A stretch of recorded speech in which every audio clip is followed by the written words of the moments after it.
महाराष्ट्र स्थित कुंथलगिरी में मुनिश्री विशाल सागर जी महाराज चातुर्मासरत हैं, जहां मुनिश्री ने जैन समाज को संदेश दिया कि हम अपनी पुरानी परंपराओं को जीवित रखते हुए किस प्रकार धनतेरस व दिवाली का पर्व मनाएं।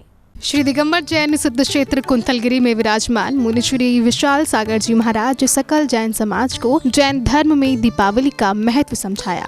11 गणधरों के जो स्वामी इत्यादि थे, प्रथम गणधर जो गौतम स्वामी थे, तो भगवान ने महावीर स्वामी ने यह और भगवान को 64 रिद्धियां पूरी प्राप्त हो गई। तो उस दिन विशेष तौर से भगवान की विशेष 64 रिद्धियों से उनको अर्घ देना चाहिए। दीपावली के दिन तो आप गौतम स्वामी की रिद्धियों को दोगे। आप याद रखना, जो गौतम स्वामी को 64 रिद्धियां केवल ज्ञान की प्राप्ति होगी, वो संध्या जो आप करेंगे शाम को पूजा, वो गौतम गणधर की पूजा है, भगवान महावीर की पूजा से कोई लेन देन नहीं है। दीपावली का जितना भी समय वो है भगवान महावीर के निर्वाण, सुबह सुबह तक दीपावली का पूरा काल पूर्ण हो जाता है। अब भगवान महावीर का कोई लेन देन अब उससे नहीं बचा। अब जो दीपावली विशेष तौर से आप मनाते हैं वो भगवान गौतम स्वामी के केवल ज्ञान की पूजा के लिए बनाते हैं। समझ में आ रहा? अब यहाँ पे भगवान महावीर का कतई भी कोई लेन देन नहीं है। लेकिन हम क्या करते हैं, हम उस दिन भगवान महावीर को लेकर कुछ प्रक्रिया करते हैं। वो प्रक्रिया आपको धनतेरस से शुरू करना है और दीपावली की प्रातः काल में पूर्ण करना है निर्वाण के साथ। इसके साथ ही मुनिश्री ने कहा कि जैन समाज अन्य धर्म की परंपराओं को अपनाकर ना मनाए दीपावली का त्योहार। हम हिंदू वातावरण में रहते हुए पूरी की पूरी प्रक्रिया हमारी जैन के अनुकूल नहीं होके हम पूरा उन प्रक्रियाओं में गुजरने लगते हैं। हम देवी देवताओं की फोटो लाने लगते हैं, धन की देवी की फोटो लाने लगते हैं, ज्ञान की देवी की फोटो लगाने लगते हैं, है ना? करते हैं ना? करते है? झाड़ू की पूजा करने लग जाते हैं, कहीं मिट्टी के दीपक लगा के कहीं पुतलियां बनाने लगते हैं। कुछ लोग वो कठपुतली वाला आता ना, क्या बोलते हैं उसको आप लोग, जो एक दो पुतलियां होती, पुतलियों को एक दीपक लगे होते हैं ना, वो बहुत चलते हैं उधर उत्तर भारत में। अब दक्षिण भारत का पता नहीं मुझे, चलते हैं अभी। तो ये है, तो ये प्रक्रिया में आपको नहीं करना है। बस समझ में आ रहा ना? आ रही ये तो यहां से वास्तव में आप समीचीन धनतेरस मना पाओगे। ये आपको विशेष तौर से अच्छे से मनाना है। आपको ये भी याद रखना है, विशेष तौर से लोग धन की गड्डियां, नोट की गड्डियां, सिक्के, चांदी के सिक्के, है ना, उनको दूध से नहलाना, फिर पानी में धोना और सारी प्रक्रिया करते हो आप। दही से धोना, दूध से धोना, फिर उनको रात भर रखना, कहीं देवी आएगी आशीर्वाद देके जाएगी, चोरी ना हो जाए। समझ रहे कि नहीं? तो ये सब मिथ्यात्व विपरीत क्रियाएं हैं। इन चीजों में कुछ भी नहीं रखा। ये सब मूर्ताएं हैं, अज्ञानताएं हैं। लोग तो मंदिरों में रख जाते हैं। लोग मंदिरों में, जो अभी कई ऐसी जगह हैं जहाँ पर धन की देवी लक्ष्मी की, वहाँ पर लोग नोट की गड्डियाँ रख के आएंगे, सोना चांदी रख के आएंगे और फिर 2 दिन बाद लेके आएंगे वहाँ से। समझ रहे? ऐसे भी लोग हैं। आप इसको गूगल पे सर्च करो, मिलेंगे आपको वो मंदिर। हाँ। साथ ही मुनिश्री ने बताया कि हम दीपावली के त्योहार पर मिथ्या रूपी परंपराओं और पूजन का पालन ना करें। समीचीन मार्ग से इस प्रक्रिया को अपनाओ। तो समीचीन मार्ग तो यही है कि हम विशेष तौर से भगवान महावीर के इस पर्व को वीतराग और सम्यक दर्शन पूर्वक मनाएं। इस प्रक्रिया में कोई मिथ्यात्व का आश्रय नहीं लेना है। यह आपको पहले ही कह दिया गया। आ रहा? आपको समझ में नहीं आ रहा? तंत्र का समझ में आ रहा? बहुत अच्छे समझ लो इसको। आपके मन की कोई जिज्ञासा है तो वही पूछो ना, लेकिन आप कम से कम विपरीत, महाराज हमारे तो बाप दादा ही चला है, महाराज हमारे तो पूर्वज करते आ रहे हैं, हम कैसे छोड़ देंगे? एक डर ये भी है ना। दादाजी के दादाजी चले आ रहे थे। महाराज जी जब तक वो तिजोरी खोलते थे तो इतने सारे तो यंत्र निकलते थे, फिर वो यंत्र को थालियों में जमाते थे, फिर वो चांदी के कुछ पुराने सिक्के, है ना, कौन से सिक्के बोलते हैं उनको, वो पंचम झांझ रानी विक्टोरिया, है ना, उस समय के सिक्के निकालेंगे, फिर उन सिक्कों को साफ करेंगे महाराज जी हम, फिर उन सिक्कों के लिए अगरबत्ती लगाएंगे, फिर हम नोट की नई नई गड्डियाँ लाएंगे, बिल्कुल कड़क वाली, बैंक से फ्रेश गड्डियाँ मंगाएंगे, 100 की 500 की, है ना, और 10 की, फिर उन गड्डियों को ऐसे जमा के रखेंगे। फिर महाराज जी हमारी धनतेरस मनेगी, फिर हमारी दीपावली पूजा होगी, फिर उसके अनुसार हमें पूरा दिन लाभ होगा। अब देखो, इससे घोर मिथ्या तो कुछ नहीं हो सकता। कहां तो भगवान महावीर सर्व परिग्रह त्यागी अपरिग्रह व्रत का हमें उपदेश दे रहे हैं, और कहां हम सबसे ज्यादा परिग्रह इकट्ठा कर रहे हैं। फिर कहां से हम सब उल्टा उल्टी मान्यताओं में चल रहे हैं। इन खोटी मान्यताओं से कुछ नहीं होने वाला। मिथ्या रूपी परंपराओं को न मानने के अलावा उन्होंने कहा कि दीपावली के शुभ अवसर पर 64 रिद्धियों की माला का जाप कर प्रभु की आराधना करें।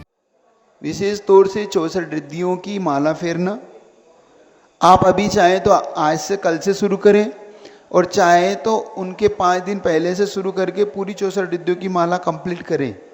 ये आपके परिवार को फलीभूत होगी, यहां से आपका परिवार फलेगा। आप भगवान महावीर की माला, गौतम स्वामी की माला, पूरी प्रक्रिया को समझ लें। जब इस प्रक्रिया को आप समझ लेंगे तो आपको सही मायने में आपको ये समझ में आएगा कि हमें क्या करना है। तो पहले आपको ये समझना है कि हमें भगवान महावीर की पूरी प्रक्रिया से कैसे लाभ लेना है। अपनी धर्म सभा के दौरान मुनिश्री ने भक्तों को प्रमुख रूप से बताया कि जैन धर्म के अनुसार धनतेरस का पर्व कैसे मनाएं।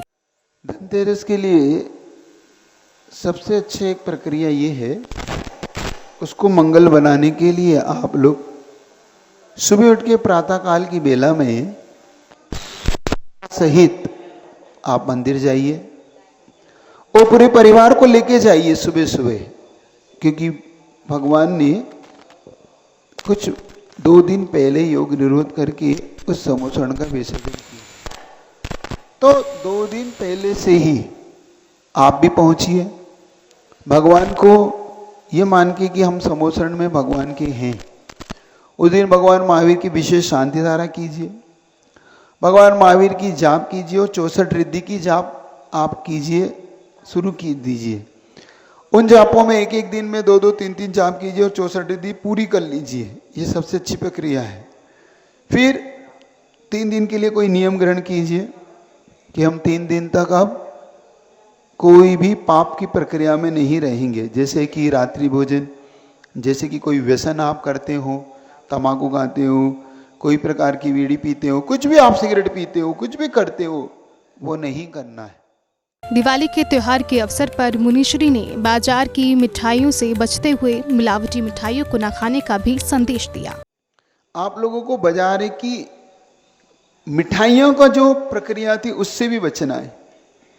जो आप बाजार की मिठाइयाँ लाते हैं, अधिकतम मिठाइयाँ नकली होती। उसमें अभी मैंने यहाँ पर एक जो मावे बेचने वाले से एक बात पूछी, मैंने क्या तुम नकली मावा और असली मावे के बारे में जानते हो? जी हाँ महाराज जी मैं जानता हूँ। तो मैंने क्या तुम मुझे बता सकते हो ये कैसे, क्योंकि भाई कैसे कौन सा नकली था कौन सा असली तुम पहचान बता सकते हो? बड़ा ईजी है महाराज जी। मैंने कैसे?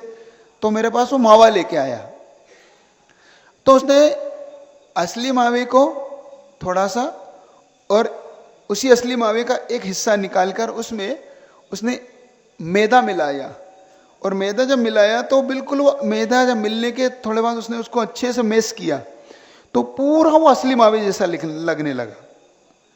अब मैदा और प्लस मावा दोनों मिल गया तो वो मावे जैसे दिखने लगा। तो यही नकली मावा।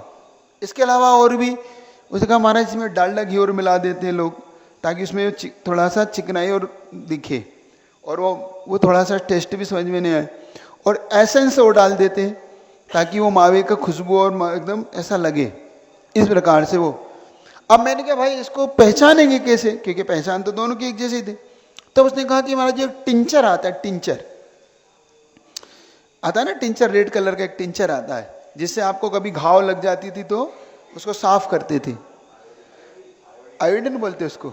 हाँ, तो उसने ओरिजिनल मावे पे दो, इतने से मावे ओरिजिनल मावे पे 2 बूंद टपकाया और 2 बूंद टिंचर नकली मावे जैसे, और जैसे नकली मावे पे टकराया वो 1 मिनट के अंदर पूरा काला हो गया और असली मावा जैसा का तैसा बना रहा। उसने कहा महाराज ये पहचान है ओरिजिनल मावे को समझने की।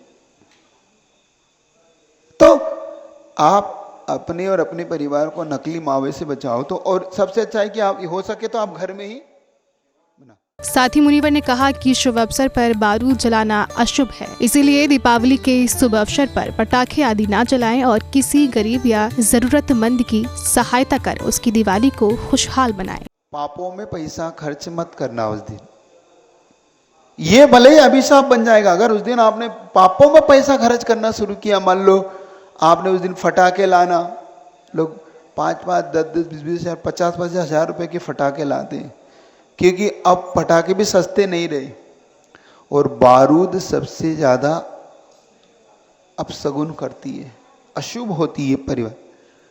बल्कि मैं चाहता हूं कि उस प्रक्रिया से, उस पैसे को बचा के, मैं तो कहता हूं किसी गरीब की दिवाली मनवा देना ताकि उसकी दिवाली शुभ हो जाए। एक गरीब जिसके घर में खाने को नहीं है, जिसके घर में दीपक जलाने को नहीं है, वो रात दिन रात मेहनत कर रहा है, तब जाके शाम को दीपावली के सामान खरीद के ला के कुछ बना के खाता है। सोचो, वो ठेले चला के उस दिन विशेष तौर से तुम्हारा सामान इधर से उधर रख के फिर शाम को अपने परिवार के लिए कुछ मिठाई ले जाता है, तो उसके लिए मिठाई दो ना ताकि उसकी दिवाली अच्छी बन जाए। उनको तो आप देंगे नहीं, लेकिन आप उस नोट में आग लगाएंगे। पहली बार मैंने धन में आग लगाते हुए दीपावली पे लोगों को देखता हूं मैं।